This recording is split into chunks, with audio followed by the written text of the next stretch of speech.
Welcome to RealRover. I'm your roving host, John Craig. RealRover へようこそ、クレイグ・ジョンでございます。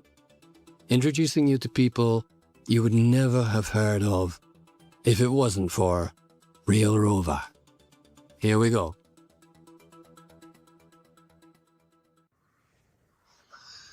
So here we are in your avatar space. Why'd you call it avatar?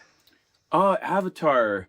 So that word came to me because when I was advertising my business, I thought, oh, I should get in the A's. And then one of the first words I saw was avatar. This is like 2007. And when I saw the avatar, I was like, okay, what does it mean? And it means the embodiment of, God on earth. So it's like your avatar is sort of like your vehicle of spirit in the physical form. And so my feeling is that avatar is perfect for a computer business name that is about raising consciousness. So I thought, well, avatar is perfect because it will remind people that technology is meant to be a vessel for spiritual awakening. So I'm a geek and I love all this tech stuff, but I know that this is meant to raise consciousness. That's what the tool should be for. So yeah, avatar means the embodiment of like heaven on earth or God on earth. And it's just a reminder for a business name that's my goal. Around this room, we can see behind me, actually, a whole bunch of old computers like my one, which was a Panasonic Toughbook, many other computers that you've repurposed. So you're also repurposing technology, machinery itself. Tell me a bit about why you started that. Yeah, well, part of it is I wanted to upgrade people's computers so that it will keep lasting. And there's this very strong force about disposability that's part of sort of the capitalist structure. And a lot of the shareholders of Apple and all these big companies are like, no, you have to make these computers disposable. So there is that force of trying to get rid of stuff that could be perfectly good. And what I'm doing for a service for my customers and my friends is get their old computers and then hack it so that, like for an Apple, we hack it with something called open core so that Apple has artificially made things obsolete. But we're like, no, we can reverse the obsolescence by using a patch that makes the drivers work again, that makes everything work again. And then we do radical upgrades, upgrading the RAM, upgrading the hard drive, the motherboard, just so that it runs fast. And it's about an educational process as well for me of letting people know your old computer is probably not as old as you think and you can upgrade it. Don't listen to Microsoft. Don't listen to Apple. Go find out for yourself and don't ask them for advice. So that's my passion, is just the upgrades, radical upgrades. How did you learn all of this? Did it come to you naturally? Did you study it in particular? Where'd the ideas come from? Well, I suppose it started when I was young, like 6 years old or whatever, taking apart VCRs. And I guess my first programming was when we had those old top-loading VCRs, 84 or something like that. And my sister wanted me to program it to record, so I had to turn all these dials into the VHS frequencies. So, and then just taking apart computers. My mom bought me a Tandy 2000. I had a VIC-20.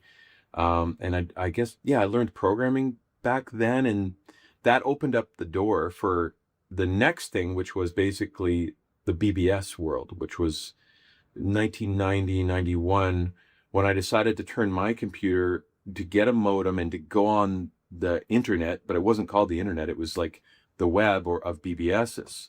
So that's really what opened my door to technology was, yeah, playing around with taking apart computers and then getting online in the early days of the FidoNet and then connecting to 3 million other computers around the world, sharing news groups around alternative things. I think that's where it started. Wow, that really takes me back also. I remember seeing the very first browser at Tsukuba University in Japan, where an IT engineer showed me And at that time, I was dealing with bulletin boards like yourself and all of that. I didn't think you'd ever see an image or a video on a screen. And he said, "This is what's coming next." And he showed me a prototype browser, and my jaw just dropped. What? That's coming? He said, "Yeah, we're kind of leading it right now." So that's where Japan was at that time. For me, it was revolutionary, and now we have not just the internet, we have a global interconnected system for communication that also might have a darker side, which I think you're very aware of. Is there such a darker side that we should be aware of? Yeah, 100%. That's a very powerful tool, like the FidoNet, and then the ability to reach millions of people. And the force that I see behind it is an evolutionary force that societies are evolving towards more and more technology that can connect us.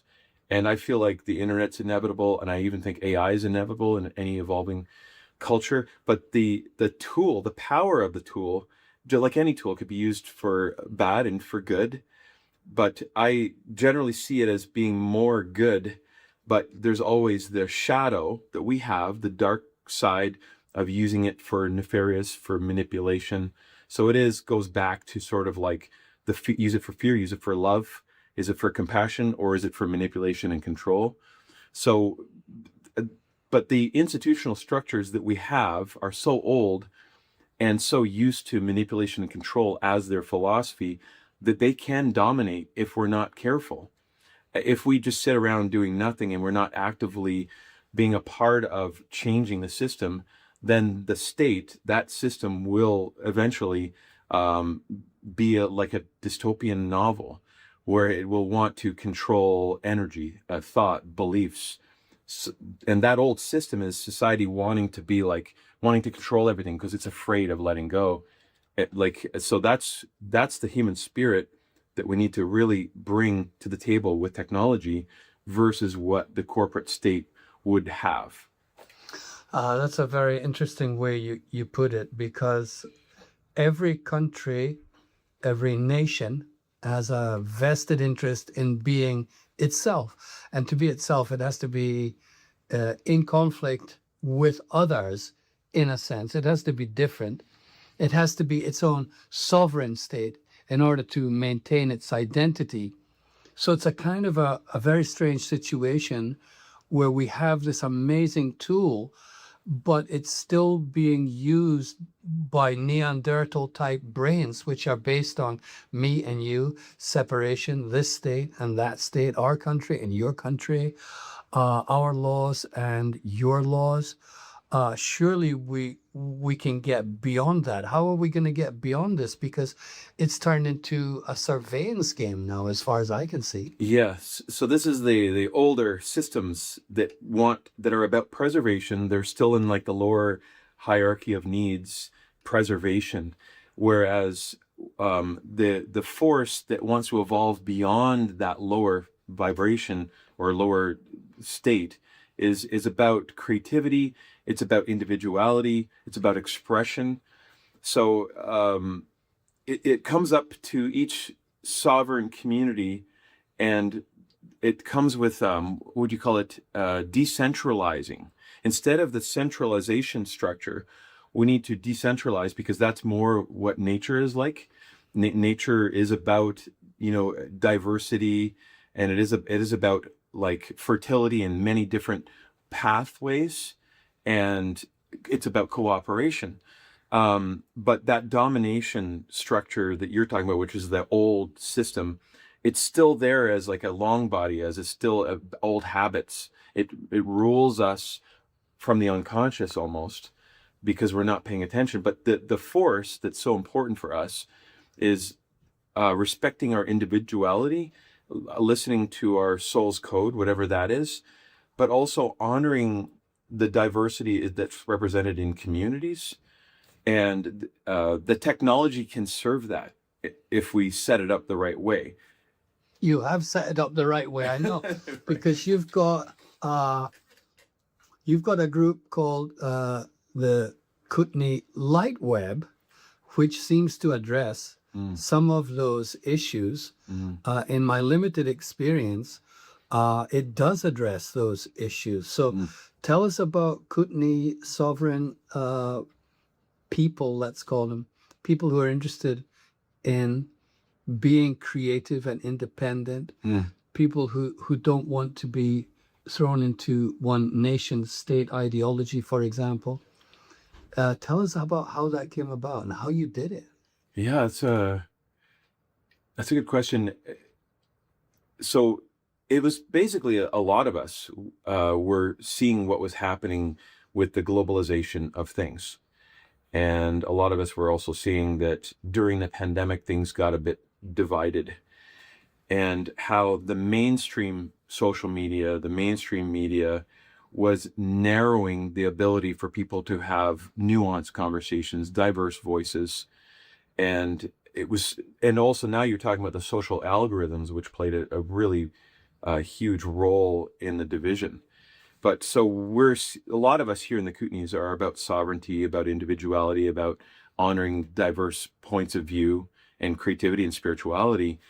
But what we were seeing with big brother networks like, Google, and if you've watched The Social Dilemma, you can see that the algorithms were designed to divide people and to enhance the fear, increase the cortisol level. And then you had governments of the old structures we were talking about before going into the fear state. Oh my God, everything's a threat. Let's hunker down. Let's stop people from interfering with us. And so basically, yeah. So the issue then was like, how do we stop? So the people in this part of the world, as you said, seem to have a predilection towards individuality, helping each other, community responsibility, Yeah. natural health, of course, outdoor life. All of that seems to, I think, help people to be aware of the influences, political, social. But now I think the main influence you would say is algorithmic, as you have just described. Social media can be and is being vigorously used to divide people. Yeah. For the old divide and conquer strategy, this is no hallucination, it's obvious. And we saw it during the COVID situation, a surprisingly high level of algorithmic manipulation. So is there a way to operate in society, to be connected to the internet, to do all of the things that we want to do without being trapped in algorithms and maintaining the sovereignty of our own position? Is there a way? Yes. So there's definitely a way. And this goes back to your question about why, what was the inspiration behind the Lightweb? And the inspiration was seeing that we need to own our data. And if we want to have that spiritual sovereignty that the great philosophers talked about why we need to have the freedom of privacy, the right to the free speech, in the digital world, a lot of that wisdom of the constitutional frameworks of the modern constitutions and the Magna Carta is being eroded by that structure. So it becomes clear that if we don't do anything, then those institutions and those corporations end up taking away all of those civil liberties. So it's obvious that we have to own that infrastructure. So why not own that infrastructure? That infrastructure is being owned because we're not taking it. We're not being sovereign. We're not taking it into our own communities. So that so many of us saw that, and we came together and decided, well, why can't we have our own Facebook, our own cloud, our own, all of the things that we use, services on the internet? Why don't we own that in our community and get the ball rolling so that each community realizes they can own it? So we ended up talking to a whole bunch of tech people, and they seemed to all be on the same page here. So we got together and we formed a cooperative, so a nonprofit community services cooperative, so that we could raise money and build the server ourselves. because we happen to have some really smart tech people around here. And yeah, basically we built our own infrastructure to host all the services. So everything that big data would give people that they love, like your social media, your cloud, your contacts, your calendar. Well, that's actually it's not even that hard to host it yourself in your community. So one of the systems we were using is Nextcloud. And so, yeah, the inspiration was, hey, let's our community own our data. We don't have to worry about, fighting off what we don't want. All we got to do is, build what we want. And it can be an organic process of getting people to get off of Facebook Marketplace, go to your own marketplace, host it yourself. Doesn't take long. And then that's what we're doing here with our own servers. So tell me a little bit about Kootenai, the Kootenai Light Network. The proper name? The proper name is it's the Kootenai Lightweb, basically, and some people call it the Lightweb, but the full name is the Kootenai Lightweb Community Services Cooperative. But it's like lightweb.coots.net. You go check it out, and we have a whole list of why we're doing this, why it's about community and about people feeling safe to speak their truth without having the duress that you might be censored or you might be monetized. What's the population, you would say, or the percentage of people who have that awareness that they need to have their own data kept private, which is digital sovereignty? What numbers are we talking about? How many people are aware of the fact that their information is being bought and sold every second around the world, their identity is being hacked, and that they've become a product? Yeah, I think that it depends on where you are, but I'd say we're maybe biased here in the Kootenays because a lot of us are independent thinkers. It's part of the culture. And for us, I think it would be about 60% know that. And it might be higher in other areas. It's definitely lower in areas that are more health stricken because they're more concerned with survival. But I would say it's about 60% here, but about 90% or 95% of that 60% that has no clue that there's even an option out of it or what to do about it. That's a very important point. I did a bit of research yesterday to find out what groups exist on the planet, like what you have created, like the Lightweb. How many groups, associations, cooperatives actually exist that have done this properly? And there are some. I was surprised to find out that Estonia, as a country, has got a pretty incredible system that's been around for 20 years that is, in some senses, very similar. Using things like Proton, using things like Signal to be able to communicate with each other. Yeah, and Nextcloud would be a big one. And they're definitely using Nextcloud. And they seem to be doing it quite successfully. So there's a bit of a conundrum here where we can see that everybody has the availability of getting tools to do everything they want on the internet very easily. But they're not aware of the fact that their data, their personal data, is actually a product that is being bought and sold. And that when you have a sovereign community with their own servers, with their own network, none of that happens. There's a huge difference. But many people will just argue, well, I'm not worried about it. They can buy and sell my data as long as it's not a big deal. I think it's a big deal, but what's the argument? Oh, yeah. So that's not, there's another demographic of people who are not really aware of how dangerous it really is to have your information somewhere else. It's mostly when you hear arguments like, oh, I have nothing to hide, right? And I'm like, okay, well, the truth is so much deeper than that, yeah, you may have nothing to hide, but when you set a precedent in your society or your government, whatever, where you're not worried about your idea of a boundary or privacy, then you're setting a precedent that it doesn't matter that I can give away my sovereignty. I can give away my independence and let somebody else take care of things. But to hold container creates individuation, which is very important for diversity. It's very important for self-expression. And if you keep giving away your energy and your sovereignty, then it means you don't have different spiritual paths that are available to you. It means that if you're being watched, that energy of being watched it couldn't be considered a threat by your soul, because you're not, in some way you're not allowed to go here, you're not allowed to go there, because now you're in a surveillance state. And a surveillance state, if somebody has all that data, who knows what the future is going to be like? So it's so critical, especially when we're not spiritually evolved yet on the planet. We still have war, so we're still in this darker place. And because of that also, we want to protect our boundary. And so a lot of people don't understand how important that is. And then there's the purely practical reasons why some governments are going sovereign. So the German government uses Nextcloud for their whole system because they don't want international espionage. They don't want to be spied on by other corporations if their stuff was on Google. So there's purely practical reasons, and then there's spiritual reasons, the emotional reasons why it's important to own your data.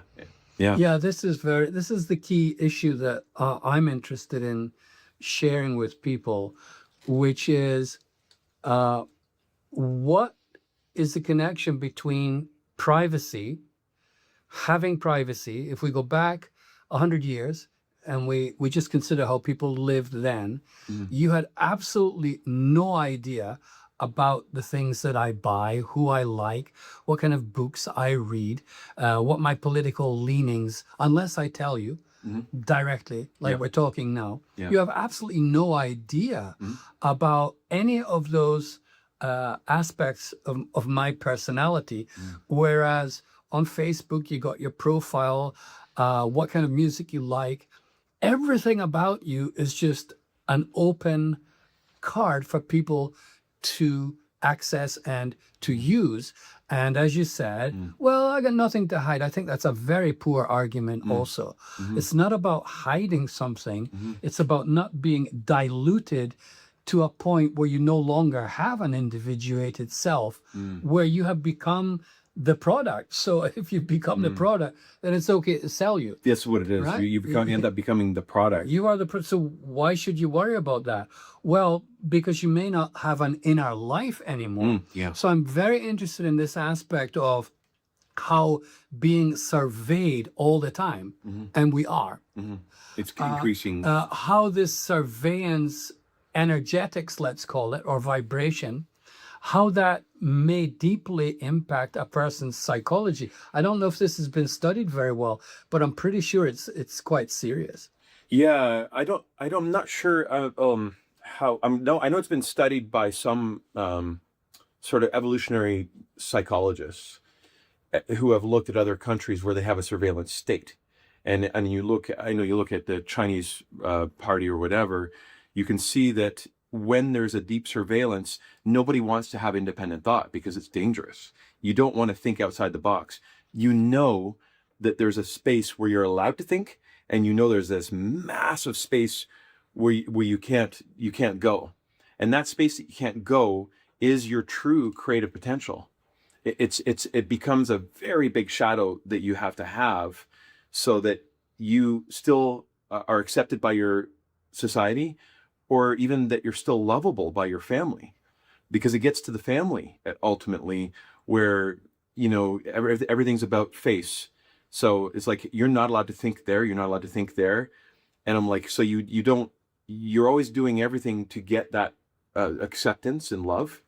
So it does go to that level, I think. Oh, I think you expressed it very clearly there. There is the danger. You're not allowed to go and play in that area and think in that way and express those kind of opinions. You have to be super politically correct these days, not just in China and lots of other places too. And you came up with a very good example as I walked into this office today. Tell me a little bit about that as it affects journalism. Yeah, so that's the journalism aspect. There is this trend that we're seeing in a lot of Commonwealth countries, first world nations, of the surveillance state kicking in with new bills and acts. And a lot of those are about censorship. It's about controlling dissent or controlling voices. But with this idea of the postmodern political correctness and left-leaning situation, some media, especially I would say Canada, where we have a government-controlled media, which we know is never a really good situation when one media is controlled by the government, you end up with a certain political framing that you're allowed to go, and that usually fits into the political correct space. And whatever's not political correct must be stopped or not allowed. So the issue right now with this pendulum swinging, that as it does through society, where we go left, we go right, you see it in government, we have a conservative, liberal, but we tend to be moving in that sort of left, progressed, postmodern space. But in that postmodern space, when the media only sides with that, it doesn't allow diverse perspectives. So some of the things that are coming up is that CBC journalists are being fired because they are not obeying the doctrine of you're not allowed to talk to these conservative voices. So this whole system falling apart where there's no independent media of the state, but there's a whole nother conversation here about why podcasting has become the new media, which is a really beautiful silver lining because our journalism is not serving us, but it's still a good fight to ask for your government to play a role and to say, hey, you have to allow diverse journalism because it's part of Section 11 of our Charter, the First Amendment. It's just part of a healthy society. It's worth fighting for that, but you can't count on it. You've got to also build your own systems. Podcasting is part of that organic growth, but then hosting your own media is even better. When you own the data, your community owns it, nobody else. How far has the Kootenay Lightweb gone in that direction? Yeah, it's a good question. The Kootenay Lightweb, you see, it's all volunteer. So we've been running it for 3 years, and we need more volunteers, and it's sort of an organic growth, which is great because we didn't want to start. We could have advertised to a lot of people, but we're quite happy with it growing slowly, organically. And just last week, we brought on another tech who's going to be doing a video for training people how to use the new system. Because part of hosting your own infrastructure, there's going to be an educational space where people need a bit of assistance at the beginning to understand, because people are used to Google and Google Workspace. Well, this is a slightly different system. So but you're inspired, and people are inspired to do this, they will need us to create sort of guides and tutorials on this stuff. But we're growing slowly, and there's more and more. I would say every month there's more and more awareness of why this is important, and more people wanting to come on board. So yeah, that's really good to know, because I would like to, as you've heard, set up sovereign digital city, I would call it, where Japanese people in particular can have the opportunity to do exactly what you're doing here. AI is becoming so popular in Japan that the government has decided that for training AI, all of the medical records and the criminal records of all of its citizens will be available for AI training without asking the citizens for permission.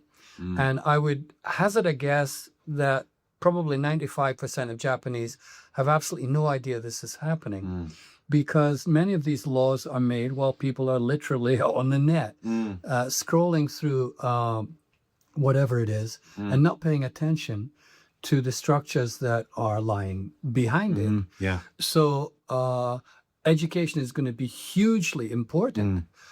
First of all, many modern people don't even know what a sovereign individual means anymore. Yeah.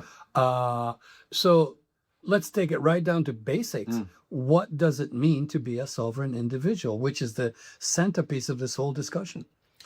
Yeah, well, the from my understanding, to be a sovereign individual means that you're going to be able to be self. You're going to be responsible for yourself, but you're also going to be able to think however you want. That's a really deep word, sovereignty.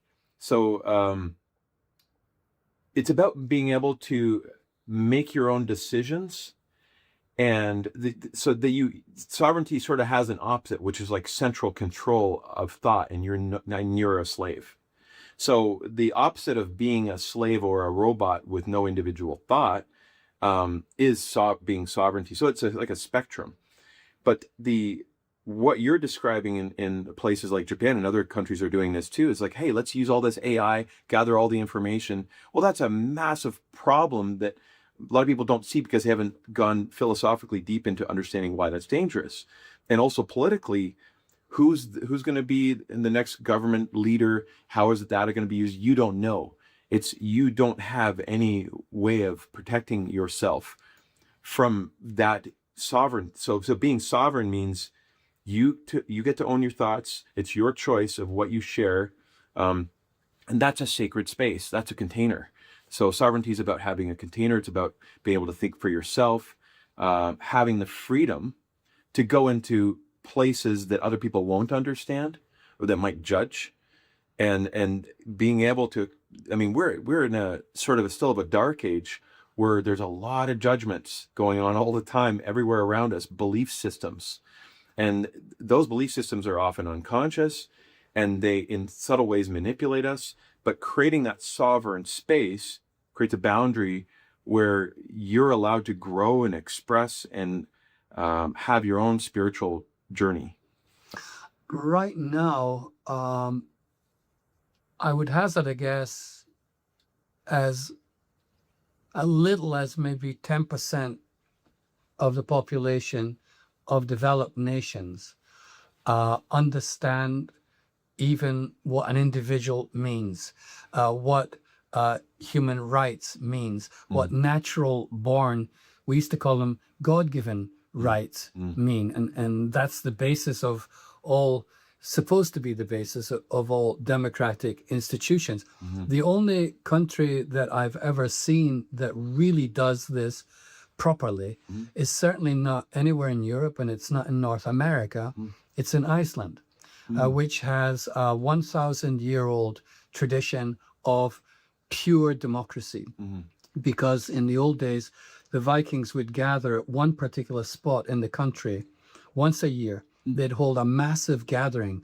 And these are people who have survived incredibly harsh conditions. There's probably only a few thousand of them. They're scattered all over this wilderness. It's a rock in the North Atlantic. Nothing grows there. And somehow these Vikings survived.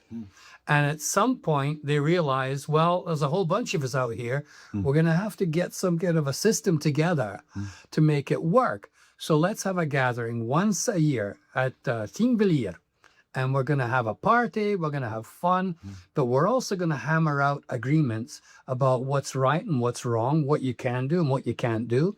And we'll all hang out for like 2 weeks until we figure this out. They did it. They actually succeeded. And that thought system, which is a true sovereign individual, it's one country where everybody really is that kind of an individual. They're very unique people in that sense. You have to meet them to get it. They don't just go along with any kind. They're not politically correct. That each one of those people, and there's like there's only 350,000 of them. And they're all totally different. Totally unique. They argue a lot. They do all kinds of.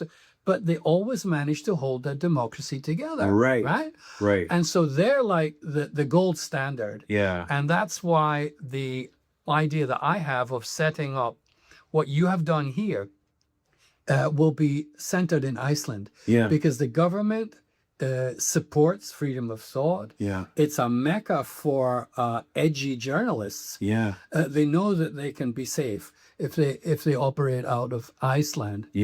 And so there is a living example of what sovereign individuals can do.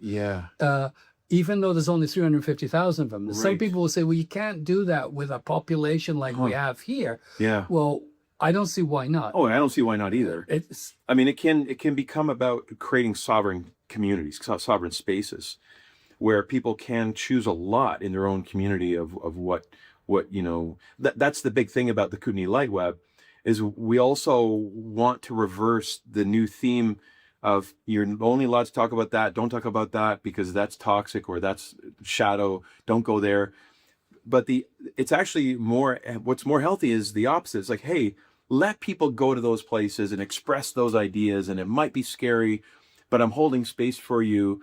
But having the common ground that I still care about you, I still respect you, even though I don't agree with anything you're saying, and that's awesome. And I love that spirit, and that is the spirit that we talk about here at the Kootenai Lightweb too. Is like when we move towards our more social media platforms that are like Facebook, we talk about we give everybody lots of hearts.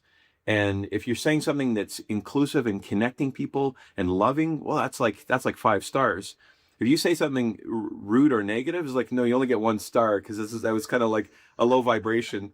And the algorithms are usually favoring the negative right now. yeah. But why not reverse that towards a more healthy, digital immune system for your society that's like, for your community that's like, hey, you said something that's loving and kind, and your post is going to rise to the top. So if we do have to use algorithms around social media, we should make it more towards the spirit of inclusiveness and respecting each other, and showing an example of where somebody completely disagrees with you, but you can still respect them and respectfully disagree, and you're still awesome friends because you have a party together. You still have good times. Well, it was Voltaire, I think, said that. I may absolutely hate every word comes out of your mouth, but I absolutely defend your right to say it. That's exactly what we're talking about. Exactly. And that's what we do not have. We Do not have that anymore. It's gone. It's toast. Somehow it's disappeared so quietly we never even noticed. And like you said, the next thing is you're a digital slave. So which some people may think is a harsh term, but on the 10th of April this month, unbeknownst to many, many people, especially the people who were influenced by that decision, all over Europe, they have just implemented a new digital identity system without which you cannot enter or leave Europe. So you have to have a digital identity all set up and ready to go. And they started it on April the 10th, which was 5 days ago. Mass confusion and chaos as travelers realized it's not the passport we use anymore. It's a digital identity.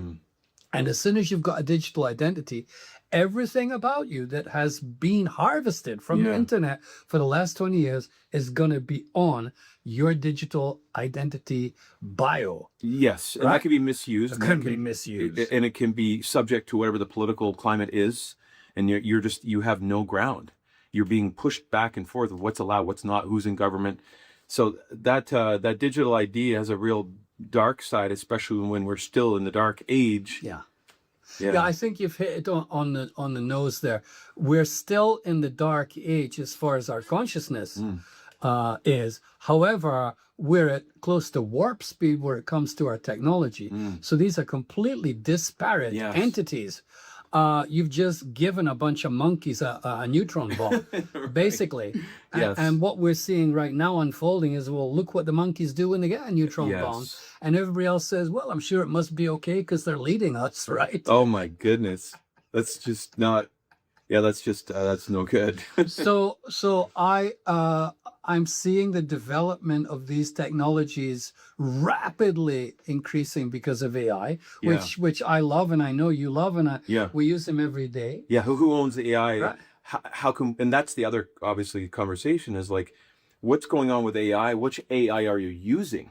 Because you're voting for that system, and if you got to find out about who the company is, what their values are.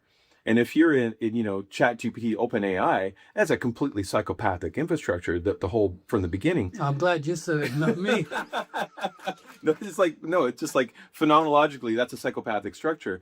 So I'm like, well, why would you want to vote to support that when there's other AIs, you can host your own AI, and any sovereign community should be hosting their own large language models, which the community, the co-op, should vote on what you're feeding that AI, and what is your constitution, around your own community, and how AI will be used. Those are the right questions. Oh, I just saw today I think it was an American, fairly top-ranked journalist asked Claude AI directly, what do you think about some of your abilities being used in weaponry by the United States? Yeah. What do you think about now? How do you feel about it? And he was expecting the AI to come back and say, well, that's kind of beyond my parameters. I can't go there. Claude answered absolutely honestly. Well, basically, I think that's really messed up. You could put it all in one. It's really messed up that they're using me like that, because that's not why I'm here. I'm here to help, to assist, to make things better for people in every way. I'm not here to murder children. Actually said that, referring to an event in the very recent past, where almost 200 children were murdered by a state, and that kind of wow, that's why I'm using Claude, right? There is something in there. But how do you create something? This is the difficulty I have. How do you create, with your own sovereign network, how do you create your own AI system? How does it work? Oh, so the AI would just be probably another server that you add on, which would have GPUs and AI cores.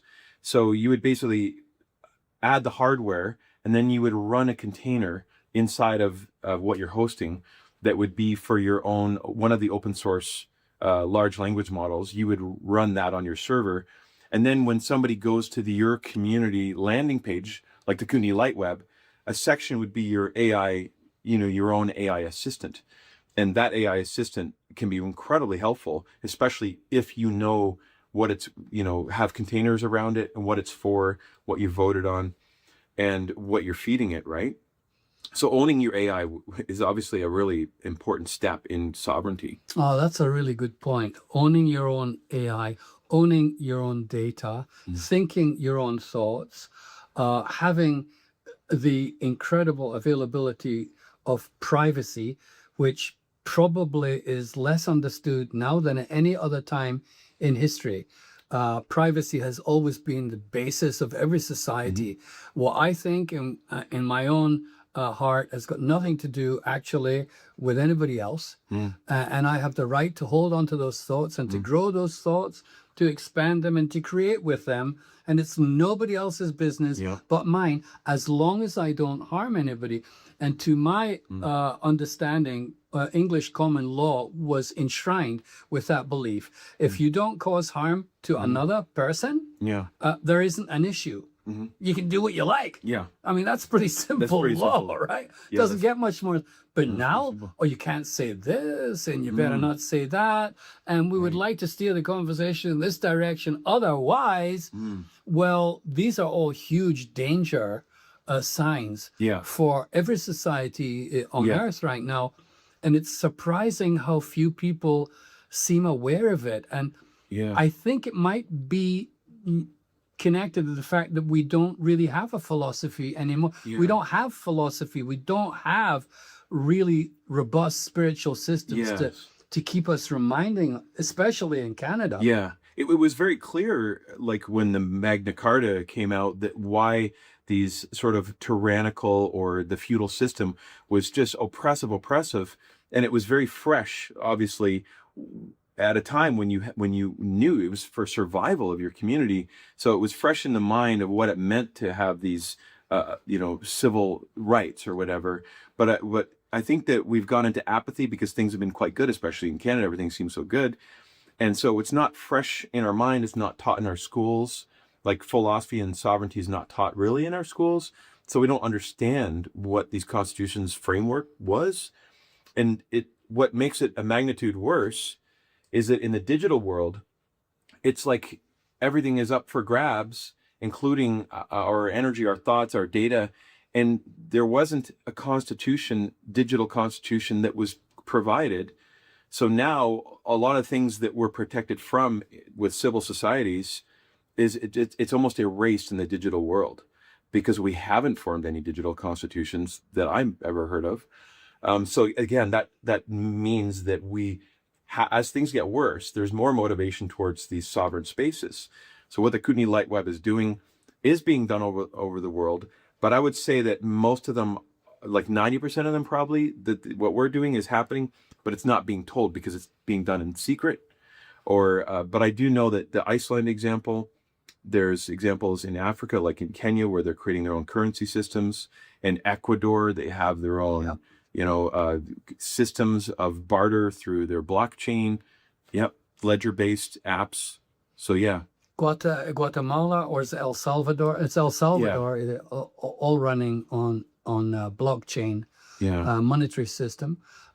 Yes, it's beginning to happen. I can see it. So I'm kind of visualizing, okay, what's it gonna be like in 10 years? The way things are going, the massive influence of extremely powerful corporations, which are way more powerful than individual countries anymore, especially with AI technology in their pockets. There seems very little evidence that they are interested in your well-being, especially your spiritual well-being, which may be part of the massive mental health debacle that's happening all over the world. I mean, it's hard to say how much better mental health was a couple of 100 years ago, but I'd be willing to bet that it wasn't like now. Catastrophic depression all over the world. And I believe that has to be related to the lack of ability to run your own life. It's not being sovereign. It's being, that's what happens when you get enslaved. You get depressed. Yeah. But nobody seems to have made the connection, right? It's not because of brain chemical imbalance. Right. It's because you don't have original thoughts in your brain, which it was created for, right? So what's going to be like in 10 years? And where is the younger generations guiding light? What is their mythology? What is their mythology? A very good term to bring up. You know, there isn't any mythos anymore because that's being extinguished over the last 20 years because it's kind of silly. It's not modern and progressive and adult, right? But we're kind of chopping the branch that we're sitting on so quickly that the surveillance state is leaping ahead. Where are the Snowdens of the world now, right? Where are the Assanges? What are they doing? Did they all fall asleep? We had two guys over the last 10 years who really opened up this can of worms and showed us what was going on clearly. And we know what happened to them, right? And that should... They were silenced to set a precedent for no whistleblowers. It's like, nobody else is ever going to do this again because we're going to put you away for your entire life or we're going to kill you. Yeah. Right? So it's not a very good incentive for young people. It's, wow, Assange, that guy is cool. Yeah, but wait a minute. He didn't see his wife or his children for like 12 years, stuck in a room in London, and then he was put in jail. And Snowden is now living in Russia. So, and these guys warned us. They warned us. They told us the truth. And what happened? So that was like a really good way of shutting them up from the point of view of those who didn't want those voices. Is there anybody around right now who's taking the position in the world of digital sovereignty is the next big issue? Have you heard of anybody? Well, there's I don't know any one person who's really been centrally talking about that I haven't seen any podcasts where somebody's really making it clear this digital sovereignty movement is the antidote for all that Edward Snowden was warning about. But it seems like you could go and yell at the system, but that's not the solution, because the solution is go create what you want to happen, and you can do it organically. And I believe that when you build it, it'll be so clear, especially if and when things get worse. More and more people want to go to the other infrastructure that you just created for your community, where you have privacy, where it's not subject to some government agency coming and grabbing your data. So our data, for example, in any digital sovereign space, all your servers are going to be volume level encrypted. They're going to be encrypted. They're going to be volume level encrypted. And when you use a messaging service, that messaging service, you have to be able to make it encrypted. Those are all critical key points to have in one of these infrastructures if it wants to be a better system. That's a really good point, because if Buckminster Fuller said it, don't fight the system, create your own one, make it better, make it work, and then find out what kind of people come out of that. How creative are they? How healthy are they? How spiritually awake are they? How compassionate are they? Right. And by those deeds, you will know them. Yeah. It's just that we haven't had enough examples, because you got to go and search for them. Yeah. People are not going to be telling you, hey, like Estonia's been doing this for 20 years. What? Never heard that. 99.9% of people don't know that. Right. We don't have to rely on individuals like Snowden anymore. We have people who are doing this. They are the future, or there isn't a future, as far as I can see. Yeah. So the need becomes exponentially more important. Yeah. So I feel that these spaces, this is inevitable, because a lot of people are riding the ship, and some of them know that the ship is like going to fall apart or hit an iceberg or whatever. But there's a lot of people that when it gets closer to danger, they're going to jump. But luckily, there were people who were the forethinkers who have already created that structure, so that it's not as hard for them to switch to a better system. So, and I do see like that there are people out there that I haven't met yet that that might be, or I haven't heard of them, that might end up on the Joe Rogan podcast talking about their digital sovereign space and how you can create it. Like I do see this as happening more and more, and as being actually inevitable. I think it's inevitable, which brings me to the idea of SOS City. I originally started this idea 30 years ago, where the net was just taking off, and a bunch of, it was mainly bankers and free capitalists who started it. They were people who didn't want the products of their labor being raped and pillaged through taxation by states. And they were basing a lot of their ideology on objectivism, which was Ayn Rand's idea in Atlas Shrugged, where a true creative individual should be able to keep the fruits of his or her labor. Why not? And all of society could prosper. Yes. So this group decided, we're going to find some land and create our own country. That was the original idea. Yeah. And you know, and I know that some people have tried to claim a reef or an offshore ship in order to create their own country. Yeah. Because you can do that. It is legal. Yeah, and you got to get that signed by many countries, because that one country, like what happened in India, that they shut down one of those sovereign spaces fairly recently. Which one was that? Oroville. Oh, they did shut down Oroville. Well, I just saw a post a couple of weeks ago of people, the military going in, and some people from Oroville having to like leave with very short notice or whatever. So that's what I'm saying is, like, these sovereign spaces need to be understood and have an international agreement, not just by their host country, but it has to be done internationally. So there is no physical space left on Earth. Yeah, well, you can't get it. So yeah, there's no physical space, but yet here we are going into this digital world where so much more is virtual. And then by some miracle, it's almost like a miracle, it's hard, but it's the blockchain technology. Where in the world that's so genius, because it's the closest thing to gold or silver that you can get in the digital world. Yeah. So that's also one of the amazing elements to a sovereign society, is that you can use the blockchain technology to secure your currency, whatever you decide in your community, so that it's a form of exchange. So you're in Ecuador or in the Amazon, and you've got these farmers, and they don't want to be subject to inflation or to be subject to whatever government taxation is there, when they should have the right to completely be sovereign beings. And in order to support that, you need tools. Luckily, there are tools. There are tools. So we were a bit too early back in the early 90s, but sure enough, the younger members of the group said, you guys are never going to find the land you need to create your own sovereign nation built on the ideas that you hold dear, which is privacy. They didn't have the word digital privacy then because we didn't have a digital world yet. It was an interesting experiment, but it didn't work. It was too early.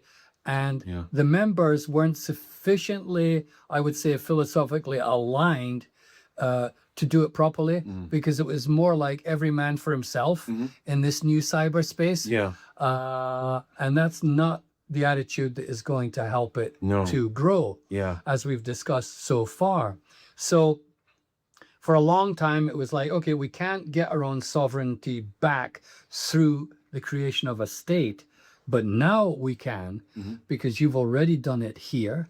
Other people are doing it in different parts of the world. And because it's open source, it can be replicated. Yeah, that's a big part of it. So if you can show people, look, this is what we've got. It's completely legal. It's completely open. And at the same time, we own it. Yeah, exactly. And nobody else can come in and tell us what to do in this space, which is what privacy is all about. Right? You don't barge into a toilet while somebody's doing something in there. That's private space. Well, it's a rather poor analogy, but that's what's happening now. People are barging into our toilet all the time. And we're just going, oh, well, I've got nothing to hide. You can see me in here. No, I don't think so. I don't think so. So let's kind of look at the vision 10 years from now. Let's say that, and I did the research, I found that there is nothing in Japanese at all. And that amazingly sophisticated country has nothing like this, right? You've given examples. There's Oroville. I've given examples, Estonia, and then we have the pure digital world that you've created here. And there are others that we can find. But there's nothing in Japan. Well, the good, of course, one of the silver linings is that anybody who's in this movement seems to understand the need for open source, so that it's going to contribute to the community. It's not closed off like that old philosophy of holding on to intellectual property and secrecy and all that. This is the opposite. This is anti-patent. This is open. This is free to use. So what we're doing in the Lightweb, that container, all of the things that we're doing are open, transparent. They go onto this GitHub repository. We have our own GitHub where anybody can copy what we're doing and redo it in their community. And that's a very big element. And on another point, a lot of these things might have started too early, like the group that you're talking about. But now there's so much more. There's potential momentum because people see it more clearly than ever, right? Why this needs to happen. And you have these open source containers. It just feels like everything's going into place where Japan, if they want to, all the stuff is there to do it. I think they're very close to it because the Japanese are very aware. Actually, the term in Japanese is kojin joho, which translates as personal information. They're very sensitive about their personal information. Many people who come even on Zoom meetings with me will not use their real name. They understand somehow that it's very important. And maybe it's because they're an extremely densely populated culture. Every day you have to spend with millions of people. And so your own inner personal life actually is even more important. Right. So I think that they would be very open to this idea. And I've sent some feelers out to my communities in Japan, and they seem to be open to the idea of, why don't we build our own sovereign city space where we can operate in private, share information, be creative, and not be concerned about what the government's going to think about us. Because right now, many people here may not know that the Japanese constitution, which was put together basically with the great help of the Americans, who defeated them in the last war, in their constitution, they are not allowed to have an army. Mm. That's why the Japanese army is called the self-defense force. It's not called the army. They're not allowed to have weapons or conduct any kind of warfare, but they're used as peacekeepers all around the world, and they're very, very highly thought of. But now, because of the American administration's attitude and the fact that Japan is clearly a vassal state of the U.S., really. Yeah. Uh, Maybe not. and now the American administration wants them to help them with their war. They are putting a lot of pressure on the Japanese people to amend their constitution.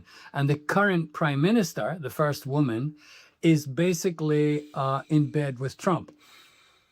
So now the Japanese people are demonstrating all over the country because they realize, wait a minute, that's not where we're going. Right. So that's put as it's fantastic. It's fantastic. There's a civil disobedience here. There's a point at which you do not push the Japanese people. They're very polite. They're very self-contained and responsible. But when you talk about war, you did it. And so now is an incredible time in Japan. It's like we're actually being steered by another country. Yes. Where is our sovereignty? Well, that's it. Right? Yeah. How do we move into self-governing systems that truly represent our values? Yeah. Our cultural values, which in their case is thousands of years older than innocent. Well, yeah. We've got, but at the same time, they're being pushed around by a country that's only 200 years old. It doesn't add up. Yeah, and then being pushed into this AI surveillance. I'm like, that's completely the opposite of containing their core values and individual expressions. And it needs to be talked about. Yeah, it needs to be talked about. So my idea then is I'm going to create SOS City, which originally meant, of course, save our souls. Yeah. But now it means something more like sovereign open spaces. There are other words we can come up with, but SOS City will be a place where Japanese people can understand and, first of all, learn about what we've talked about today. Because education, and I know you've got a room next door and you've been educating young people in how to use this technology. So education will be centrally important in this new SOS City. This is why you need it. This is what it can do for you. Let's build it together in private. But let's not build it inside a server in Japan. Because that could be a bit tricky. Right? Let's do it from Iceland. The server needs to be hosted from a neutral space. Exactly. So we're going to have the server in Iceland. We're going to have the main language is Japanese. But my hope is that we're going to have a direct link to here in the Kootenays with what you've created with the Kootenay Lightweb. So that they can see. Maybe they can be visitors for a while and walk around and see, oh, this is what it's like. And that will give them the impetus to help me to build it together with them, right? So these little individual sovereign spaces, like the Kootenay Lightweb, whatever happens in Japan, whatever happens in Costa Rica or whatever, that's when you want to communicate between these nodes that maybe share core values, you can decide to federate with them. So you can share resources. You can share a social media space with them, a messaging space with them, a cryptocurrency with them. It's all up to the vote of whoever comes to the annual general meeting or whatever to vote what we want to share, what we don't want to share. And that happens at the individual level too, because these networks, like Element Matrix, you have spaces and rooms. When you make a room, if whoever makes a room, it could be for that only sovereign space, or it could be for the one in Japan as well. And it's all up to each person's vote, how you want to federate your, cloud, your messaging, your calendar, all of that stuff. Well, I'd be very appreciative if you would help to teach this new group of people, because they're going to need, even though they're very, very evolved in the IT digital world. I mean, the Japanese are digitally very advanced people in many respects, but when it comes to digital sovereignty, wait a minute, what does that mean? Right. So there's a bit of a black hole there that needs to be filled. And I know that people are ready and willing for that to happen Yeah. because they've got some very heavy neighbors. They got China right next door, which is making moves on some of their sovereign land, Yeah. some islands down south. And they've been protected by the local the local heavy, who is Yeah, the America, local agreements. right? So they're in a very tight spot. They can't protect themselves geopolitically, but they can protect themselves digitally if they get the right kind of, I would call it edutainment rather than Yes. education, Yes. because it's a lot of fun learning this. And Oh, yeah. AI is incredibly creative, and we could do something really amazing. Absolutely. Connecting the East and the West. Yeah. So we'll have more discussion Great. about this, Dan. Yeah. But I'm very appreciative for all that you've done and all that you've shared. This is going to be subtitled Okay. and will be available to the people in Japan Great. quite soon. And hopefully we will get enough support to get this project off the ground Yeah. when I'm in Japan next month. Amazing. Amazing. It's all right for doing it So right it's now. time. Yeah, it's time. So thanks for your time, Dan. Yeah, thank you so much.